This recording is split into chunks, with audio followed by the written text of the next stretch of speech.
bienvenue. Je suis très heureux d'être là. Comme à mon habitude, je vais continuer à vous remercier du fond du cœur pour l'ensemble, non seulement des commentaires que vous me donnez, des likes, et puis aussi du nombre d'abonnés qui ne cesse d'augmenter. Et nous sommes bientôt à près de plus de 6 millions de vues. Autant vous dire que c'est juste incroyable. Et ce qui est juste incroyable aussi dans les statistiques, c'est non seulement vous regardez les vidéos, mais pour la plupart vous les regardez jusqu'au bout. Donc je vous félicite, je vous encourage et je vous dis bravo. Parce que c'est en allant chercher l'information, c'est en s'engageant dans cette information que vous pourrez transformer votre vie au-delà même de ce que vous pourriez espérer. Donc bravo et encore merci. Aujourd'hui je vais vous parler d'un thème qui est un thème qui me touche beaucoup. Un thème qui me touche beaucoup parce que la personne que vous avez en face de vous, quand elle était petite, jusqu'à l'âge à peu près de 12-13 ans, toute mon histoire avant, et je l'ai déjà dit à travers plusieurs vidéos, c'était pour moi une énorme angoisse. Voilà. Mon enfance était une angoisse, pourquoi ? Parce que j'étais ce qu'on appelle un timide. Et aujourd'hui j'aimerais faire cette vidéo et à travers cette vidéo rendre service aux personnes qui pensent, qui se considèrent qu'ils sont timides. Je voudrais faire deux choses pour vous. La première, vous amener à porter un regard complètement différent sur la timidité. Que je vous explique au fond ce que pourrait être la timidité. Et je suis intimement persuadé que je vais vous surprendre quant à l'origine profonde de la timidité. Et puis ensuite, je voudrais vous donner quelques stratégies vous permettant de changer de regard, non seulement sur la timidité, mais commencer à mettre un pas vers le fait de pouvoir s'en sortir. Il y avait un film qui s'appelle « Je suis timide mais je me soigne ». J'aimais pas ce titre parce qu'on présupposait que la timidité était une maladie.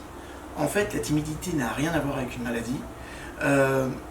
Il peut y avoir une part légèrement génétique, je dis bien légèrement génétique dans la timidité, mais au fond, toutes les études qui ont été menées autour de la timidité, que ce soit au niveau psychologique ou au niveau social, et même au niveau neuroscientifique, vous verrez qu'il y a une résonance intéressante sur la timidité, eh bien, la timidité, on s'est rendu compte qu'elle était particulièrement éducationnelle. Et c'est là où je vais commencer à vous surprendre. C'est quoi un timide ? Regardez, un timide, c'est quelqu'un qui, avant même de pouvoir prendre la parole, va se renfermer sur lui-même et va ressentir quelque chose qui est très intéressant. Il va ressentir de la honte, avant même qu'il ait dit quelque chose, et avant même qu'on ait pu lui faire le moindre retour, il va ressentir de la honte. Comment est-ce possible ? J'ai pas encore donné mon action, j'ai pas encore communiqué, j'ai pas encore envoyé mon message, et je ressens en anticipation de la honte. Bon, vous l'aurez compris, c'est pas normal comme processus. Maintenant, j'aimerais vous expliquer, à travers mon histoire, comment la timidité elle a pu être développée. Dans mon histoire, je vais avoir deux points qui sont importants à prendre en considération. Le premier, je suis le dernier garçon, donc 4 garçons dans la famille, 4 frères, une famille dans laquelle, vous savez, c'est le genre de famille où la testostérone est à son comble, c'est le genre de famille où la compétition est permanente, c'est le genre de famille où tu n'as pas intérêt de te rater, c'est le genre de famille où quand tu vas faire du ski en sport d'hiver, tu passes à peu près sur les 7 jours de ski, entre 5 jours et demi et 6 jours, à faire de la compétition, et tu n'as pas intérêt d'être le dernier. Ça, c'est la première nomenclature, c'est la première, le premier système dans lequel je grandis. Donc déjà, un schéma dans lequel je vais avoir beaucoup de pression quant aux résultats que je dois fournir. Et, écoutez-moi bien, quant aux attentes qu'on peut avoir sur moi en tant qu'enfant. La deuxième chose, ce qui n'a pas simplifié les choses, j'ai un frère jumeau. Avec un frère jumeau qui va être meilleur que moi, que je vais trouver plus beau que moi, qui va être lui à l'aise. D'accord ? Donc, l'une des premières choses qu'on va pouvoir dire de la timidité, c'est que souvent, c'est le fruit d'une pression, d'attente aussi, parfois inconsidérée du schéma parental sur l'enfant. Ça, c'est la première chose. Et puis la deuxième, tout devient un enjeu pour un timide. Alors, est-ce que c'est quelque chose qui existe vraiment ou est-ce que c'est quelque chose que, éducationnellement, on a transmis à travers une culture familiale ? Vous l'aurez compris, c'est souvent la deuxième réponse qui est vraie. Le pire dans tout ça, c'est que comme j'ai un frère jumeau qui lui est au clair avec les choses, on va me mettre dans un schéma de comparaison. Donc on va se rendre compte aussi que le fait d'être tout le temps comparé, avec en plus les exigences qui vont avec, ça va me mettre une pression terrible et au final, je vais avoir peur de communiquer parce que je vais avoir peur d'être considéré comme pas bon. Donc je vais ressentir et anticiper la honte avant même qu'elle arrive. Quand bien même, elle n'arriverait absolument pas. Ok ? Donc ça, c'est juste pour brosser un tableau qui peut être environnemental. Il n'est pas nécessairement environnemental pour que je devienne timide, vous allez le comprendre à travers le deuxième exemple que je vais vous fournir, mais on se rend compte en tout cas que les personnes qui sont timides, qui vont avoir du mal à communiquer, ok, sont des personnes qui vont se positionner dans un monde intérieur. Je viens de dire un mot très important, je viens de dire le mot communiquer. D'accord ? Communiquer, c'est comme et c'est niquer. Ok ? Alors, le niquer, ça n'a aucun rapport avec l'acte sacré qu'on pourrait déterminer d'une façon un peu vulgaire. Non, non, non.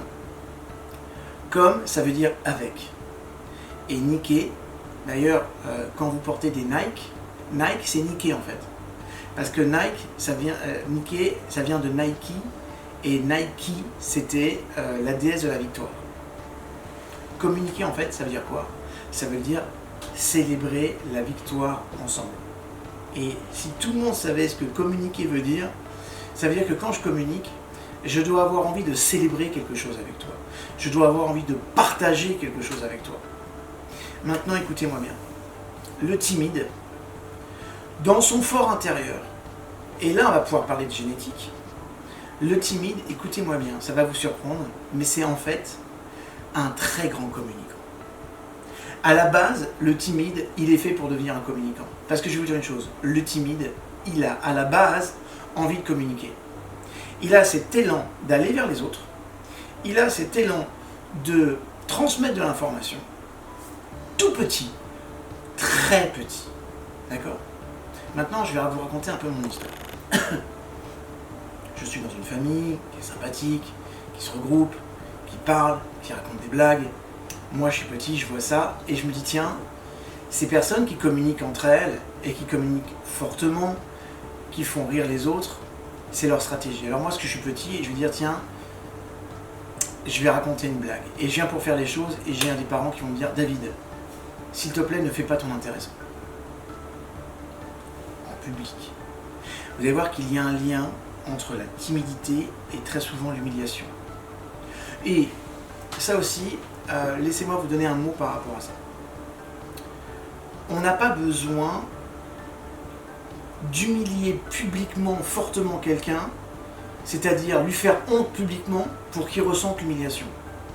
Le simple fait de vouloir parler et qu'on dise non, non David, c'est pas ta place, on est que les grands,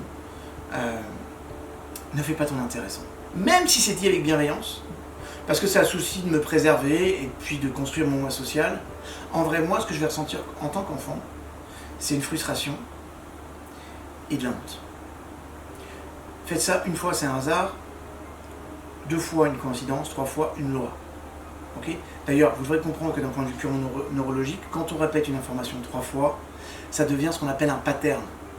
Quand je vous donne une information nouvelle, la première fois que vous allez la recevoir, vous allez la critiquer, la remettre en question. Ah bon, c'est nouveau, je comprends pas, je connais pas. Il y a la petite voix qui va se mettre en mouvement. La deuxième fois, si je vous donne la même information, vous allez commencer à l'accepter, me dire oui, tu l'as déjà dit avant, je comprends. La troisième fois, il est fort probable que vous trouviez ça normal. D'accord ? Je parlerai d'hypnose très prochainement dans une de mes vidéos encore. Et bah, vous verrez que souvent, l'hypnose, le principe de base, c'est de créer un pattern de répétition et de briser. Et comme le cerveau il va se sentir un petit peu dubitatif, qu'est-ce que je fais ? Tu me faisais faire quelque chose et là, tout s'arrête. C'est à ce moment-là qu'il y a un espace pour glisser une suggestion forte et pour dire par exemple à la personne, dors. D'accord ?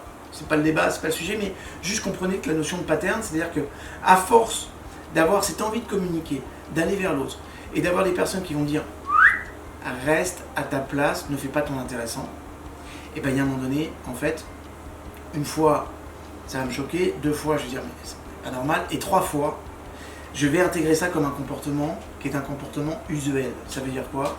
Ça veut dire qu'avant même que je communique, Il y a mon cerveau qui, à travers mon système amygdalien, alors les amygdales, c'est pas les amygdales, hein, c'est le système amygdalien qui est à l'intérieur du cerveau. Mon système amygdalien, il va dire quoi? Il va dire, le système amygdalien, je vous l'explique en 2 secondes. Le système amygdalien, quand vous faites quelque chose, c'est le système qui filtre dans ce que vous faites, ok? Il prend l'information et il va rechercher dans toutes les expériences passées ce qui se rapproche le plus, et surtout, il va donc du coup donner l'information, comment j'ai réagi à l'époque et ce que j'ai ressenti. Donc, c'est important que vous compreniez ce concept. Je suis en train de vivre quelque chose, d'accord? Si c'est quelque chose qui s'apparente à quelque chose qui pourrait être déjà connu chez moi, c'est mon système amygdalien qui prend l'information et qui dit, tu sais à l'époque, quand il s'est passé ça, voilà quelle a été ta réaction. Vous comprenez? Ça veut dire quoi? Ça veut dire que mon système amygdalien, il a enregistré plusieurs fois que quand j'allais parler, j'allais avoir honte. Donc la prochaine fois que je vais avoir une situation où je suis en situation de parler alors que mon environnement n'est pas hostile et qu'on pourrait même attendre que je parle, et bien il y a le système amygdalien qui dit, tu sais, les dernières fois où tu as pris la parole, même tout petit, tu as ressenti de la honte. Et qu'est-ce que je vais faire à ce moment-là? Je vais ressentir de la honte. C'est ce qui fait que, mes seigneurs, nous pensons que très régulièrement, nous vivons des situations nouvelles, mais c'est rarement le cas. Nous recréons, à travers ce que nous sommes, à travers nos expériences passées, les choses. D'accord? Ça veut dire quoi? Ça veut dire que je prends l'information, mon système amygdalien prend le relais, et ça fait comme une sorte de jukebox, comprenez ça. J'appuie sur un bouton, par exemple, on me demande de parler en public. C'est l'anniversaire d'un pote, il va y avoir 20 personnes, je vais avoir 30 ou 40 ans. De mon point de vue, je n'ai aucune raison, compte tenu de l'environnement, compte tenu de l'ambiance, d'avoir honte. Pourtant, je vais appuyer sur le bouton prise de parole en public devant tout le monde. Et là, mon jukebox, il va chercher les programmes et il dit, tiens, à l'époque, on a joué ce disque-là. Et ce disque-là, c'est le disque de la honte, de la difficulté. Et alors même que j'ai envie de communiquer, j'en ai envie, j'ai envie de partager. Le timide, il a envie de communiquer. Croyez-moi, un timide qui sort de sa timidité devient de façon systématique un très très grand communicant. Vous avez bien entendu? Quasiment de façon systématique. Donc, tous les timides qui regardent cette vidéo, regardez-moi, quand j'étais petit, quand on me parlait, j'étais tellement timide que je ne regardais jamais les gens dans les yeux. Vous savez ce qui est intéressant? C'est que toutes les personnes que j'ai rencontrées avant l'âge de 12 ans, quand je les ai rencontrées plus tard, je ne les reconnaissais jamais parce que je ne les regardais jamais dans les yeux. J'étais tout le temps rivé sur mes pompes. Incroyable. Donc c'est vous dire à quel point on peut être dans le malaise. Mais ce qui est encore plus dingue, c'est de considérer que cette timidité, elle prend sa racine dans l'envie de communiquer.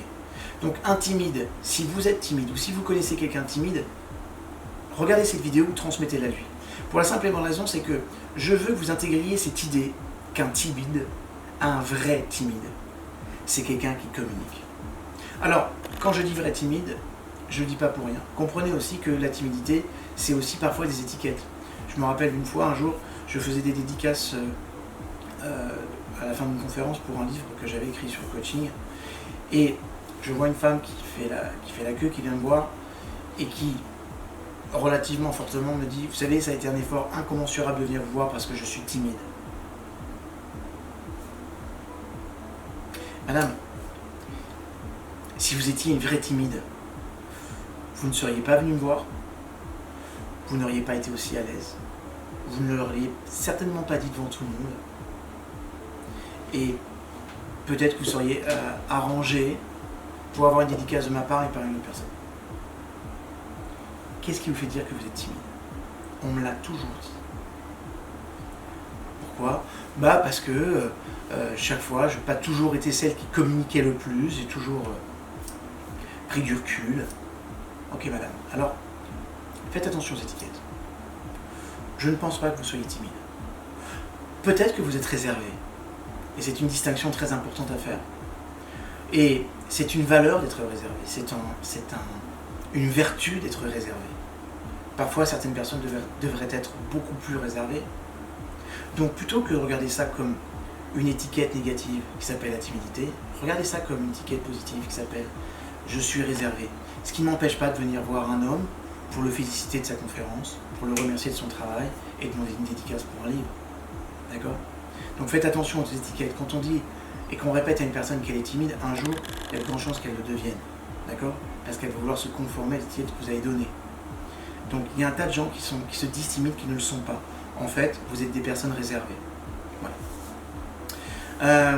Donc, première idée très très très forte, le timide est un communicant.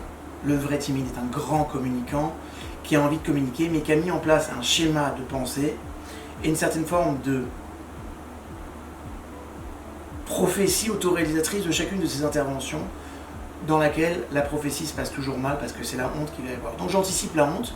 Donc plutôt que de ressentir la honte, qui n'est pas franchement un sentiment agréable, eh ben, je vais m'interdire de communiquer. Ce qui est le deuxième point commun avec les timides d'ailleurs, c'est que les timides, en fait, ils coupent la relation avec les autres et ils s'enferment de plus en plus à l'intérieur. Je vais vous raconter une histoire. Une histoire qui me touche beaucoup parce que c'est le fruit d'une interrelation avec une personne que j'ai profondément aimée, que j'aime encore profondément aujourd'hui malgré son départ, c'est mon grand-père.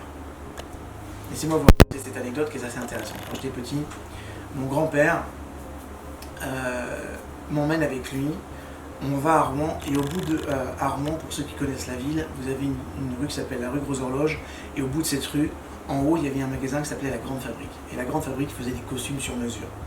Mon grand-père était un homme très simple, sans revenu, mais par contre, il était toujours d'une très grande élégance, et il avait beaucoup de classe dans sa façon de s'habiller, dans ses rapports, et je trouvais cet homme d'une rare beauté.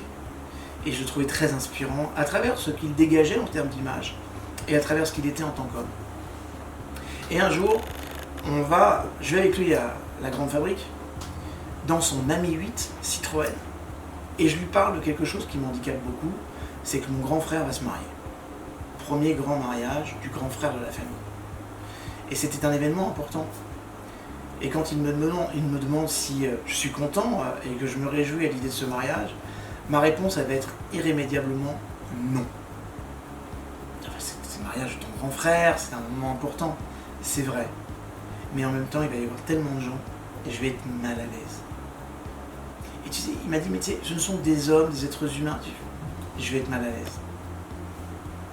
Et on arrive à la Grande Fabrique, on commence à rentrer dans le magasin et lui, il arrête devant la porte et il dit non, toi tu rentres pas, tu restes là. Juste là, de l'autre côté de la rue, je veux te voir de là-haut.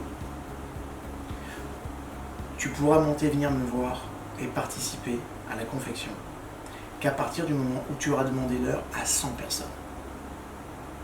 À ce moment-là, je me demande si c'est pas une blague. Vous comprenez, j'ai 12 ans, je suis avec mon grand-père, je suis en train de mettre en place un moment magique, et lui il stoppe le moment, il brise le moment pour dire non, non, tu vas faire un truc qui est une angoisse, une horreur pour moi, c'est d'aller vers les personnes pour leur demander quelque chose. Alors c'est quelque chose qui est simple, hein, c'est l'heure. Mais ça me fait paniquer. Une chose aussi importante que vous devez savoir sur mon grand-père, c'est qu'on ne remettait pas en question ce qu'il était.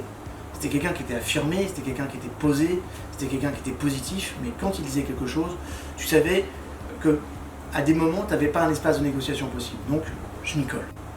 Je me mets là et je vais attendre à peu près 5 minutes la première personne à qui je vais demander l'heure. Ah, je vais bien choisir la personne. Je vais choisir une petite dame, assez âgée. Elle va me rassurer. Elle ressemble à ma grand-mère. J'y vais, je lui demande l'heure.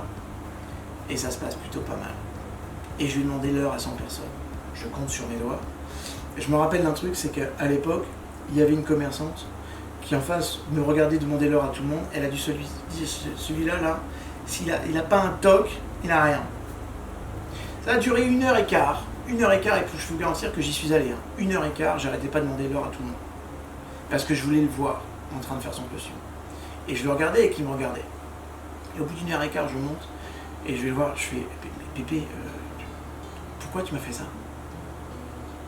La vérité, pourquoi tu m'as fait ça? C'est horrible. J'ai demandé l'heure à 100 personnes, mais c'est quoi l'intérêt? Et il m'a regardé, il m'a dit, tu sais, t'as pas demandé l'heure à 100 personnes. T'es rentré en contact avec une centaine d'inconnus. Et regardez-moi, regarde-moi. Ça s'est bien passé. Voilà. Ça, c'est peut-être le nombre d'inconnus que tu auras pendant le mariage.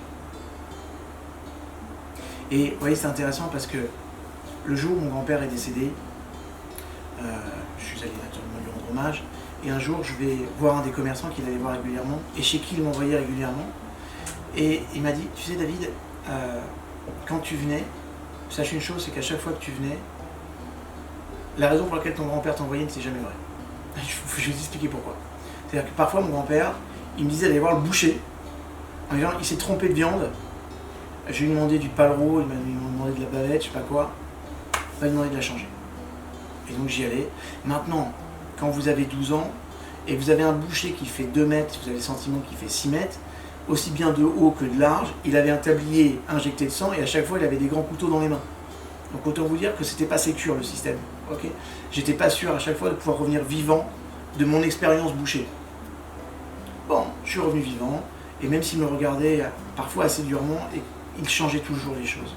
Et en fait, le boucher m'a dit, faut que tu saches que jamais je me suis trompé. Mais ton grand-père m'avait prévenu qu'il allait t'envoyer de temps en temps changer la viande pour qu'il t'habitue et que tu t'émancipes. Ton grand-père voulait que tu t'émancipes. Ok ? Ce qui va m'amener à mettre un pas dans les stratégies que vous pouvez faire si vous êtes timide pour changer. Qu'est-ce qui a fait que j'ai pu changer ? Eh bien en fait, c'est de me rendre compte que d'abord, ce sont les petites actions que vous allez mener au quotidien qui vont faire la différence. Vous ne sortirez pas de votre timidité en choisissant de faire quelque chose d'incroyable. D'accord ? Ce qui façonne les êtres humains, c'est l'ensemble des petites actions qu'ils posent tous les jours. C'est ça qui fabrique un homme, c'est ça qui fabrique une femme. D'accord ? C'est pas ce que tu fais de temps en temps, c'est ce que tu fais tous les jours. Tu es la somme de l'ensemble de tes plus petites habitudes. D'accord ? Donc si vous comprenez ça, vous comprendrez tout. C'est ce que vous devez travailler. Parfois, il vaut mieux transformer des petites habitudes que des grandes. Ça donne beaucoup plus de pouvoir et c'est aussi une stratégie qui est une stratégie gagnante. Donc, fixez-vous des petits challenges comme mon grand-père a pu le faire. Des petits, osez. Si par exemple, on vous sert de l'eau, que vous n'avez pas assez de glaçons, demandez-en. Si on s'est trompé, demandez à la personne de changer. Si le plat est trop salé, demandez-lui, demandez au serveur qu'on vous rapporte le plat avec beaucoup moins de sel. Ça veut dire quoi ? C'est-à-dire challengez-vous tous les jours un peu, un tout petit peu. Et vous allez voir que le fait d'oser un tout petit peu chaque jour, de sortir de votre zone de confort, ça va grandement vous aider. D'accord ? Ça, c'est un côté qui est un petit peu délicat, c'est vrai. Mais il y a dans cette stratégie un vrai pouvoir de transformation. Ne faites pas les choses exceptionnelles de temps en temps. Ce que font souvent les timides, ou ce qu'on appelle les faux timides. C'est-à-dire qu'ils vont faire les fous, ils vont faire les intéressants, ils vont attirer l'attention sur eux, parfois de façon complètement dingue. D'accord ? Mais cette espèce d'exubérance prend sa racine dans la timidité. C'est pas nécessaire. Des petites actions régulières et nouvelles. Challengez-vous. Ok ? Challengez-vous. Première chose. La deuxième, et qui est une stratégie qui marche super bien. Et je vous donnerai une troisième stratégie qui va renforcer la première. Mais en fait, on s'est rendu compte que puisque la timidité, c'est un repli sur soi, à partir du moment où je m'amusais à aller vers les autres, je m'intéressais aux autres, j'allais oublier la petite névrose qui est la mienne. D'accord ? Ça veut dire quoi, mes seigneurs ? C'est qu'au-delà du fait de poser des actions nouvelles, challengeantes, et de sortir de sa zone de confort, je vais vous demander de faire quelque chose. Aller vers les autres.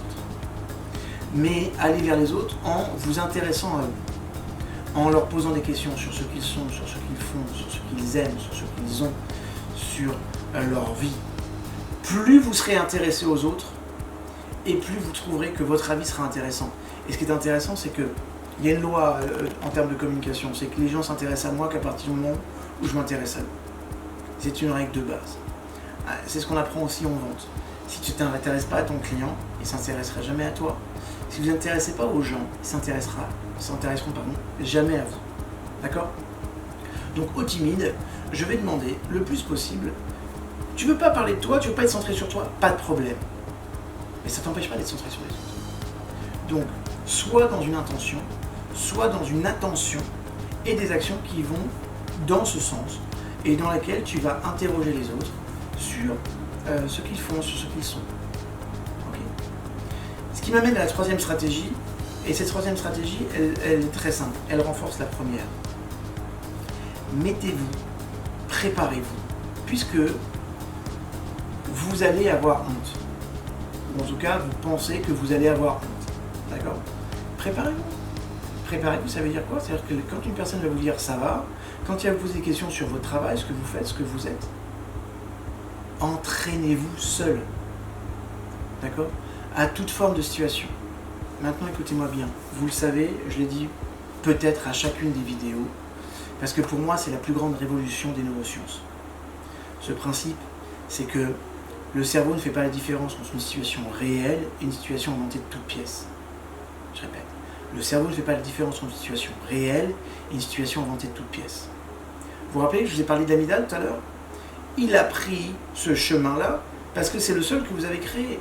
Maintenant, si vous anticipez, si vous imaginez en train de prendre la parole en public et que ça se passe bien, et que vous avez la première phrase, et que vous avez la dernière phrase, et qu'entre deux tous, ça s'est bien passé, et que vous le viviez à travers les 5 sens. Vous l'imaginez, je vois les gens, je les entends, je ressens la fierté de pouvoir communiquer, je peux même avoir les odeurs de la salle. Plus je vais y mettre de la sensation, plus je vais y mettre de l'émotion, plus je vais y mettre du mouvement, et plus, à un moment donné, il va se passer un truc génial. C'est que mon cerveau va considérer que c'est vrai. Donc, c'est comme si je rajoutais un disque supplémentaire dans mon jukebox. Ce qui fait que la prochaine fois que je serai confronté à la même situation, eh ben lui, il choisira celle qui me convient le mieux, parce que le cerveau, il n'est pas maso. Sachez que les masos, les vrais masos, c'est 1 pour 150 000 de la population. 1 pour 100 000, le vrai maso. Vous ne l'êtes pas. Donc, offrez l'opportunité à votre cerveau de choisir des situations différentes. Challengez-vous, sortez de votre zone de confort. Ayez pour objectif de sortir de votre timidité et d'être dans la sérénité. D'accord? Et si vous le souhaitez, sachez qu'on a aussi un infoproduit sur la confiance en soi qui s'appelle plusdeconfiance.com. Il y a le lien à la fin de la vidéo en bas. Ok? Et ça aussi, ça vous aidera grandement à renforcer votre confiance, votre estime de soi, votre image de soi, votre amour de soi. Et tout ça pour un mieux-être. En tout cas, merci pour votre écoute. Je vous aime. Je vous donne un homework. Un homework. Qu'est-ce que vous allez faire maintenant pour sortir de votre zone de confort en termes de communication? Je veux juste que vous réfléchissiez à une action concrète pour que vous sortiez de votre zone de confort en termes de communication. Que vous soyez un grand timide ou pas, sortez de votre zone de confort. Et s'il vous plaît, si vous le pouvez, parce que vous connaissez une personne qui est timide, forwardez cette vidéo. C'est une vidéo d'utilité publique. Tous les timides ont besoin d'entendre ce que je viens de dire aujourd'hui parce que je pense que ça peut être rassurant et ça peut être aussi à la base de quelque chose de grand. Et plus vous donnerez, plus vous transmettrez, plus vous donnerez des opportunités aux personnes de pouvoir se transformer, mieux vous sentirez et plus vous grandirez. Allez, je vous retrouve sur une prochaine vidéo. Je vous aime. À très bientôt.